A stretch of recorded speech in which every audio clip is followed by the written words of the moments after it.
ಮೂಡ ಪ್ರಕರಣಕ್ಕೆ ಸೀಮಿತವಾಗಿ ಸಿದ್ದರಾಮಯ್ಯ ಸಾಹೇಬ್ರಿಗೆ ಹಿಂದೆನೂ ಕೂಡ ಹೇಳಿದ್ದೆ. ನಾನು ಭಾಳ ಕಾಳಜಿಯಿಂದಲೇ ಹೇಳಿದ್ದೆ. 14 ಸೈಟನ್ನು ಕೊಟ್ಬಿಡಿ ಸಾರ್ ಅಂತಲೇ ಹೇಳಿದೆ. 14 ಸೈಟ್ ಕೊಡೋದ್ರ ಬದಲು ಅದಕ್ಕೆ 62 ಕೋಟಿ ಆಗುತ್ತೆ, 62 ಕೋಟಿ ದುಡ್ಡು ಕೊಡಿ ಅಂತ ಕೇಳಿದರು. ಸಿದ್ದರಾಮಯ್ಯನವ್ರ ಬಗ್ಗೆ ಅವರ ಈ 45 ವರ್ಷಗಳ ರಾಜಕೀಯ ಜೀವನದಲ್ಲಿ ಅವ್ರನ್ನ ಒಂದು ಅಲ್ಪಸಂಖ್ಯಾತರನ್ನ ಓಲೈಸ್ತಾರೆ ಅಂತ ನಾವು ಟೀಕೆ ಮಾಡ್ತಾಯಿದ್ದು.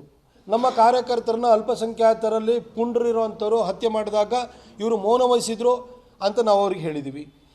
ಅವ್ರದ್ದು ಆಡಳಿತ ವ್ಯವಸ್ಥೆ ಕುಸಿದು ಬಿದ್ದಿದೆ ಅಂತ ನಾವು ಹೇಳಿದ್ವಿ, ಕಾನೂನು ವ್ಯವಸ್ಥೆ ಹದಗೆಟ್ಟಿದ್ದೀವಿ ಅಂತ ಹೇಳಿದ್ವಿ. ಆದರೆ ಸಿದ್ದರಾಮಯ್ಯನವ್ರನ್ನ ಭ್ರಷ್ಟ ಅಂತ ನಾವು ಯಾವತ್ತೂ ಹೇಳ್ತಿರಲಿಲ್ಲ.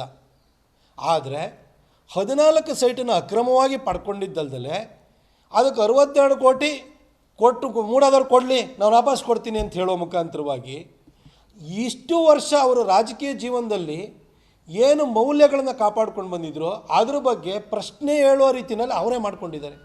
ಅದು ಸ್ವಯಂಕೃತ ಅಪರಾಧ.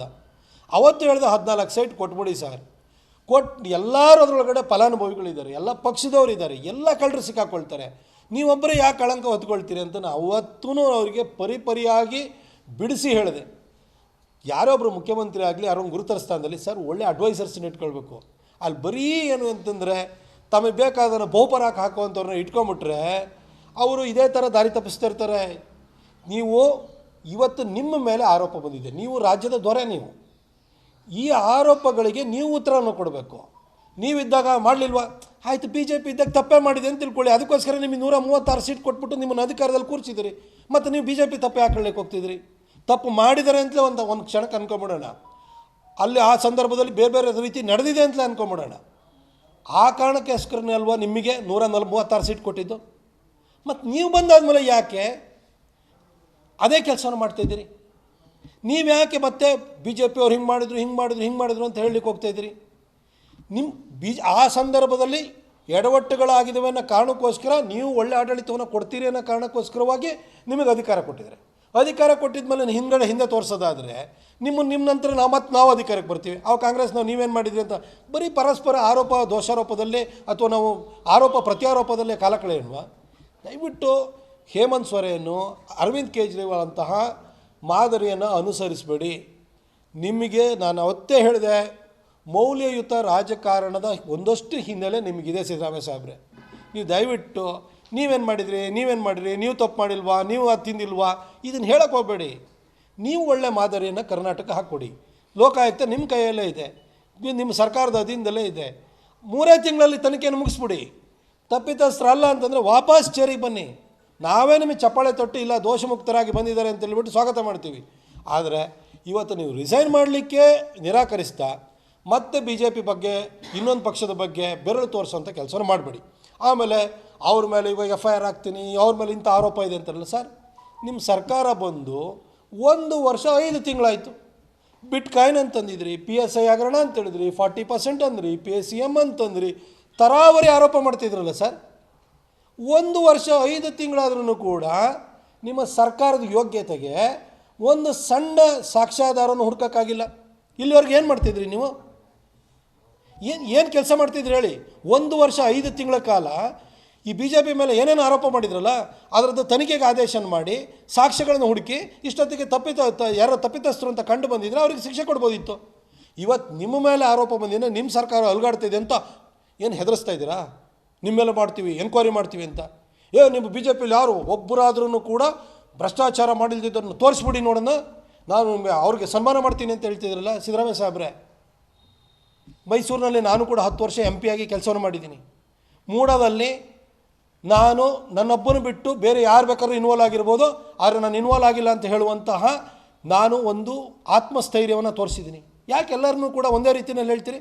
ನಿಮಗೆ ಗೊತ್ತಿರ್ಬೋದು ಯಾರ್ಯಾರ ಬಗ್ಗೆ ನಿಮಗೇನಾದ್ರೂ ಕೂಡ ಸಾಕ್ಷ್ಯಗಳಿತ್ತು, ಯಾರ ಭ್ರಷ್ಟ ಇದ್ರು ಅವ್ರ ಮೇಲೆ ಕ್ರಮ ಕೈಗೊಳ್ಳಿ ಸರ್.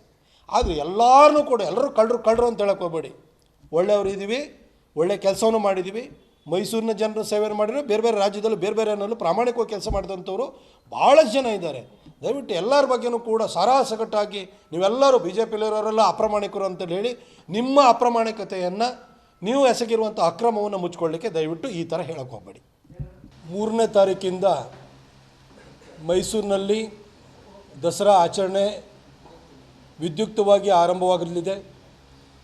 ಮಾನ್ಯ ಮುಖ್ಯಮಂತ್ರಿಗಳು ಹಂಪಾನ ಅವರು ಈ ಉದ್ಘಾಟನೆಯನ್ನು ನೆರವೇರಿಸಿಕೊಡಲಿದ್ದಾರೆ. ಸುಮಾರು 9 ದಿನಗಳ ಕಾಲ ಈ ನವರಾತ್ರಿ ಉತ್ಸವ ವಿವಿಧ ಚಟುವಟಿಕೆಗಳು ಮೈಸೂರಿನಲ್ಲಿ ನಡೆಯುತ್ತೆ. ಸುಮಾರು 50 ಲಕ್ಷಕ್ಕಿಂತ ಹೆಚ್ಚು ಪ್ರವಾಸಿಗರು ಬರ್ತಾರೆ, ತಾಯಿ ಚಾಮುಂಡಿಯ ಭಕ್ತರು ಬರ್ತಾರೆ.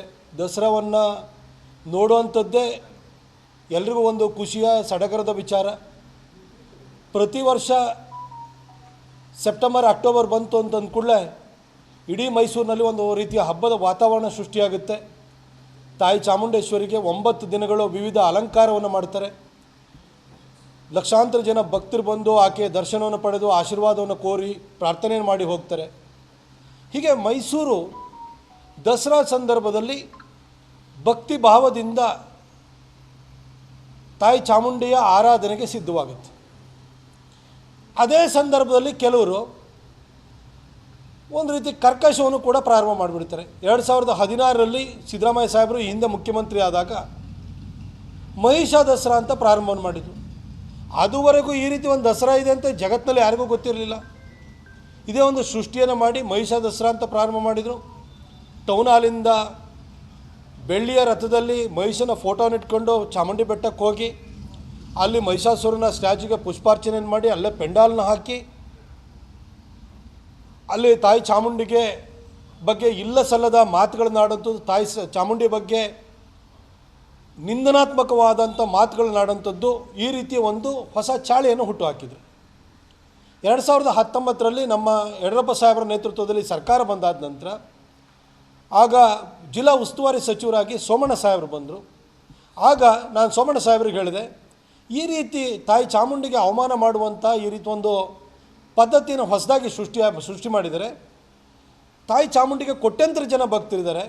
ಇಲ್ಲಿ ಯಾರೋ 3 ಜನ ವಿವೇಚನಾ ರಹಿತವಾಗಿ ಈ ರೀತಿ ಒಂದು ಆಚರಣೆಯನ್ನು ಹುಟ್ಟುಹಾಕಿ ತಾಯಿಗೆ ಅವಮಾನ ಮಾಡೋಂಥದ್ದನ್ನು ನಾವು ಸಹಿಸೋಕ್ಕಾಗಲ್ಲ, ಇದನ್ನು ಮಟ್ಟ ಹಾಕಬೇಕು ಅಂತ ಕೇಳಿದೆ. ಆಗ ಸೋಮಣ್ಣ ಸಾಹೇಬರು ಗಟ್ಟಿಯಾದ ನಿರ್ಧಾರವನ್ನು ಕೈಗೊಂಡು ನಾವು ಮಹಿಷಾ ದಸರಾವನ್ನು ಮಾಡಲಿಕ್ಕೆ ಬಿಡಲಿಲ್ಲ. ನಾವು ನಿಷೇಧವನ್ನು ಕೂಡ ನಾವತ್ತು ಅಲ್ಲಿ 144 ಸೆಕ್ಷನ್ ಹಾಕಿ ನಿಷೇಧವನ್ನು ಕೂಡ ಅಲ್ಲಿ ನಾವು ಹೇರಿದ್ದು. 2023ರಲ್ಲಿ ಮತ್ತೆ ಸಿದ್ದರಾಮಯ್ಯ ಸಾಹೇಬರು ಬಂದಾದ ಕೂಡಲೇ ಮತ್ತೆ ಉತ್ಸಾಹ ಪ್ರಾರಂಭ ಆಯಿತು ಇವರಿಗೆ. ಏನೋ ಒಂದು ರೀತಿ ಇವರೇ ಗೆದ್ದುಬಿಟ್ಟಿದ್ದಾರೆ, ಸಿದ್ದರಾಮಯ್ಯ ಸಾಹೇಬರು ಬಂತು ಅಂದರೆ ಮತ್ತೆ ಮಹಿಷಾ ದಸರಾವನ್ನು ಆರಂಭ ಮಾಡಿಬಿಡ್ಬೋದು ಅಂತ ಉಮೇದಿನಿಂದ ಕಳೆದ ವರ್ಷ ನನ್ನ ಹತ್ರ ಚಾಲೆಂಜ್ ಕೂಡ ಹಾಕಿದರು. ನಾನು ಮತ್ತು ನಮ್ಮ ಕೃಷ್ಣರಾಜ ಕ್ಷೇತ್ರದ ಸನ್ಮಾನ್ಯ ಶಾಸಕರಾಗಿರುವ ಶ್ರೀವತ್ಸ ಅವರು ಇದಕ್ಕೆ ಕಡಾಖಂಡಿತವಾಗಿ ವಿರೋಧಿಸಿದ್ದು. ನಾವು ಅವತ್ತು ಮಹಿಷಾ ದಸರಾವನ್ನು ಯಾವತ್ತು ಮಾಡ್ತಾರೆ ಅದೇ ದಿನ ನಾವು ಚಾಮುಂಡಿ ಬೆಟ್ಟ ಚಲೋ ಅಂತಲೂ ಕೂಡ ನಾವು ಚಾಮುಂಡಿ ತಾಯಿಯ ಸಾವಿರಾರು ಭಕ್ತರ ಜೊತೆ ನಾವು ಬರ್ತೀವಿ, ಸಂಘರ್ಷ ಆದರೂ ಪರವಾಗಿಲ್ಲ, ನಾವು ರೆಡಿ ಇದ್ದೀವಿ ಅಂತ ಹೇಳಿದ್ವಿ. ಹಾಗಾಗಿ ಕಳೆದ ವರ್ಷ ಇದು ಸಂಘರ್ಷದ ವಾತಾವರಣ ಸೃಷ್ಟಿಯಾಗುತ್ತೆ, ತಾಯಿ ಚಾಮುಂಡಿಗೆ ಅವಮಾನ ಮಾಡಲಿಕ್ಕೆ ಯಾವುದೇ ಕಾರಣಕ್ಕೂ ಕೂಡ ತಾಯಿ ಚಾಮುಂಡಿಯ ಭಕ್ತರು ಬಿಡುವುದಿಲ್ಲ ಅನ್ನೋದು ಸರ್ಕಾರಕ್ಕೆ ಮನವರಿಕೆಯಾಗಿ ಅವರಿಗೆ ಒಂದು ರೀತಿಯಲ್ಲಿ ಭಯ ಶುರುವಾದ ಕೂಡಲೇ ಅವರು 144 ಸೆಕ್ಷನ್ ಹಾಕಿ ಅವತ್ತು ಬೆಟ್ಟಕ್ಕೂ ಹೋಗ್ಲಿಕ್ಕೆ ಅವಕಾಶವೂ ಕೊಡಲಿಲ್ಲ. ಮಹಿಷಾ ದಸರಾ ಅಂತೇಳಿ ಹೇಳಿ ಬೆಟ್ಟಕ್ಕೆ ಹೋಗಿ ತಾಯಿ ಚಾಮುಂಡೇಶ್ವರಿಗೆ ನಿಂದಿಸುವಂಥದ್ದು, ಮಹಿಷಾಸುರನಿಗೆ ಹಾರ ಹಾಕುವಂಥದ್ದು, ಇದ್ಯಾವುದಕ್ಕೂ ಕೂಡ ಅವಕಾಶವನ್ನು ಕೊಡಲಿಲ್ಲ. ಈ ವರ್ಷ ಮತ್ತೆ ವೀರಾವೇಶದ ಮಾತುಗಳು ಕೇಳಿಬಂದು ನಾನು ಕಳೆದ ವಾರನೂ ಕೂಡ ಸ್ಟೇಟ್ಮೆಂಟ್ ಕೊಟ್ಟೆ.